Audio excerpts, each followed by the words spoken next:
প্রিয় দর্শক, বছরের প্রায় শেষ ভাগ, তাই হিন্দি ছবির সেরা 10 কোনটি বা কি বিবেচনায়, IMDb বিবেচনায় কি বা সমালোচকদের দৃষ্টিতে কোনটি সেরা 10-এর মধ্যে পড়েছে সেটি আজ জানাতে চাই। Number 10, Raid 2। 2018 সালে রাজকুমার গুপ্তার রেইড সিনেমাটি মুক্তির পর ব্যাপক প্রশংসিত হয়, বক্স অফিসেও ভালো ব্যবসা করে। পুলিশ কর্মকর্তা অজয় দেবগন যখন একের পর এক রেইড দিতে থাকেন, সে সময় টান টান রোমাঞ্চ এখনো মনে করতে পারবেন দর্শকেরা। রেইড প্রেমীদের জন্য রেইড 2 ছিল এক প্রতীক্ষিত সিকুয়েল। রেইড 2 সিনেমায় আবারও ফিরে আসেন সেই IRS অফিসার অময় পাটনেকর অর্থাৎ অজয় দেবগন। তবে এবার তিনি নতুন জায়গায় বদলি হন এমন এক অভিযোগে যা তার চরিত্রের একদম বিপরীত। নতুন জায়গায় এসে তিনি পরিচিত হন দাদা মনোহর ভাইয়ের অর্থাৎ রিতেশ দেশমুখের সঙ্গে।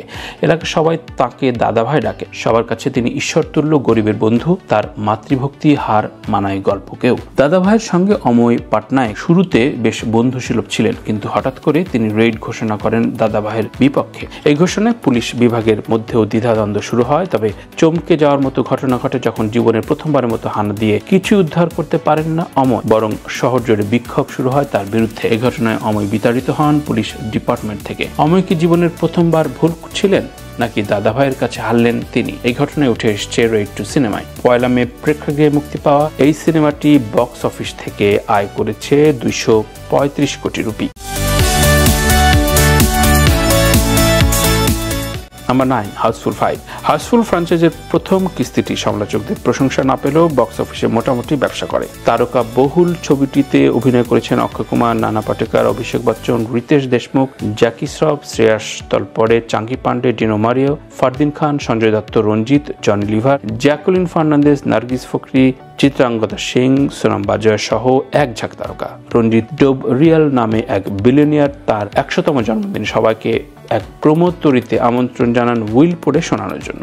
যোগ্য উত্তরাধিকারের হাতে তুলে দেবেন তার বিপুল সম্পত্তি। কিন্তু গোল বাঁধে ছেলের নাম জলি নিয়ে, কারণ সেই পার্টিতে আরো দুজনের নাম জলি। রঞ্জিত ডোবরিয়ালের আসল উত্তরাধিকার তবে কে? সম্পত্তি পাওয়ার জন্য এবার শুরু হয় নানান ফন্দি ফিকির। এ নিয়ে গল্প এগিয়ে যায়। ছবিটি বক্স অফিসে আয় করেছে 242 কোটি রুপি। Number 8, war 2। 14 আগস্ট মুক্তির পর ছবিটি এ পর্যন্ত বিশ্বব্যাপী 249 কোটি রুপি আয় করেছে। এমনিতে শুনতে বেশি শোনা হলেও ছবিটির বাজেট অনুযায়ী এটা কিন্তু যথেষ্ট না। এখনো ছবিটি চলছে, অর্থাৎ যখন আমরা কন্টেন্টটি নির্মাণ করছি। তবে বক্স অফিস বিশ্লেষকরা মনে করছেন ছবিটি হয়তো ফ্লপ হতে চলেছে।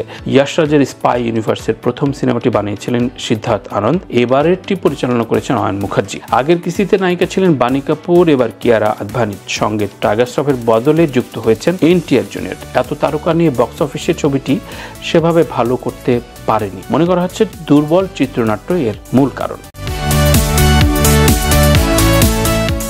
নাম্বার 7, সংক্রান্তিকি বাস্তুনাম। তালিকার 7 নম্বরে আছে এই তামিল ছবিটি। অনিল রবিপুডির সিনেমাটি নির্মিত হয় মাত্র 50 কোটি রুপি বাজেটে, কিন্তু শেষ পর্যন্ত প্রায় 258 কোটি রুপি আয় করে চমকে দেয়। অ্যাকশন কমেডি এই সিনেমায় অভিনয় করেছেন ভেঙ্কটেশ, ঐশ্বরিয়া রাজেশ। এটি একেবারে মেইনস্ট্রিম বিনোদনধর্মী সিনেমা। দুর্দান্ত কমিক টাইমিং, সংলাপ এই ছবির আসল আকর্ষণ। এছাড়া গল্পে থাকা অভিনব মোড় দর্শককে চমকে দিয়েছে। নাম্বার 6, সিতারে জামিন পার। দীর্ঘ বিরতির পর বড় পর্দায় ফিরেই চমকে দিয়েছেন আমির খান। অনেক দিনের ফ্লপ তার ধকল বইতে বইতে যেন হঠাৎ করে হিটে দেখা পেলেন আমির খান। তার অভিনীত প্রযোজিত সিনেমাটি বক্স অফিস থেকে আয় করেছে 263 কোটি রুপি। সিনেমা সিতারে জামিন পার স্প্যানিশ সিনেমার হিন্দি রিমেক। মূল সিনেমাটি অনেকেই দেখেননি, ফলে আমিরের ছবিটি তারা নতুন সিনেমা হিসেবেই দেখছেন। ছবির চিত্রনাট্যে আবেগের গাঁথুনি আর আমিরের অভিনয় ভালো লেগেছে দর্শকের। গত কয়েক বছরে শাহরুখ খান বা সালমান খানের মতো বড় তারকাদের সিনেমা মানেই যেমন ধুমধুমার অ্যাকশন, সে পাঠান, জওয়ান বা সিকান্দার যাই হোক না কেন, সেখান থেকে বেরিয়ে এসে আমির খান ড্রামাধর্মী সিনেমা যার দর্শককে ভিন্নতার স্বাদ দিয়েছে। নাম্বার 5, মহাবতার নরসিমা। 266 কোটি রুপি আয় নিয়ে তালিকার 5-এ রয়েছে চলতি বছর চমকে দেয়া এই সিনেমাটি। 25 জুলাই মুক্তিপ্রাপ্ত পৌরাণিক কাহিনী নির্ভর অ্যানিমেটেড ছবি মহাবতার নরসিমা নির্মাণ করেছেন অশ্বিন কুমার। হিন্দু পুরাণের চতুর্থ অবতার নরসিমার গল্পে তৈরি এই ছবিটি প্রথমে ধীরগতিতে এগুলেও এখন তা রীতিমতো আলোচনার কেন্দ্রবিন্দু। বিশেষ করে ছোটদের পাশাপাশি বড়রাও এই ছবিটি দেখছেন মন দিয়ে। টেকনিক্যাল কোয়ালিটি, ব্যাকগ্রাউন্ড স্কোর ও আবেগঘন সংলাপ ছবিটির প্রধান আকর্ষণ। Number 4, L2 এমপুরান। মালায়ালাম রাজনৈতিক অ্যাকশন থ্রিলার এই সিনেমাটি পরিচালনা করেছেন পৃথ্বীরাজ সুকুমারন। এটি 2019 সালে মুক্তি পাওয়া নির্মাতা লুসিফারের সিকুয়েল। এতে অভিনয় করেছেন মোহনলাল, টভিনো থমাস, পৃথ্বীরাজ। প্রথম কিস্তির মতো সমালোচকদের প্রশংসা না পেলেও বক্স অফিস থেকে সিনেমাটি আয় করে 325 কোটি রুপি।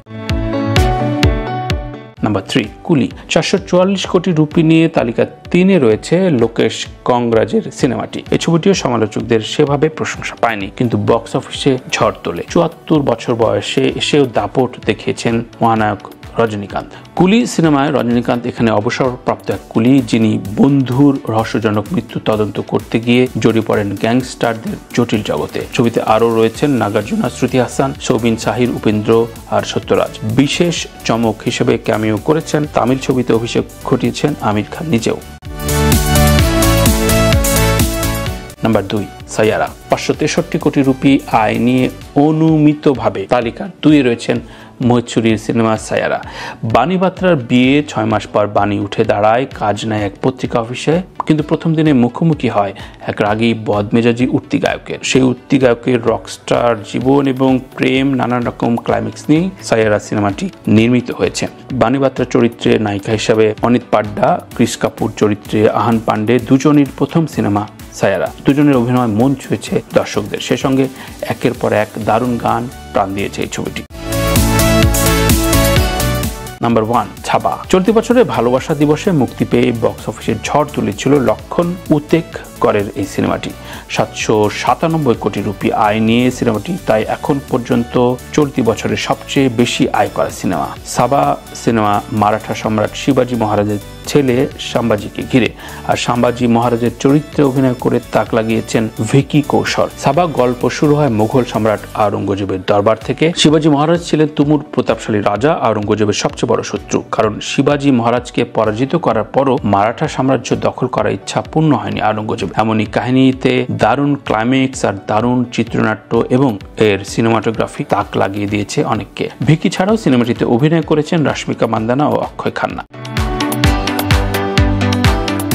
প্রিয় দর্শক, সেরা 10 ছবির ভেতরে কোন কোন ছবিটি আপনার দেখা হয়েছে? আপনার চোখে সেরা 10 পারমিট করে কি? যদি পারমিট করে না থাকে, তাহলে আপনার চোখে সেরা 10 ছবি কোনটি? কোনটিকে আপনি সবার আগে রাখতে চান? কোনটির বিশ্লেষণ আপনার মতে ঠিক হয়নি তা লিখে জানান কমেন্ট বক্সে। ভালো থাকবেন। নতুন নতুন ভিডিও দেখবার জন্য সংযুক্ত থাকবেন কোলাহলের সবকটি প্ল্যাটফর্মে।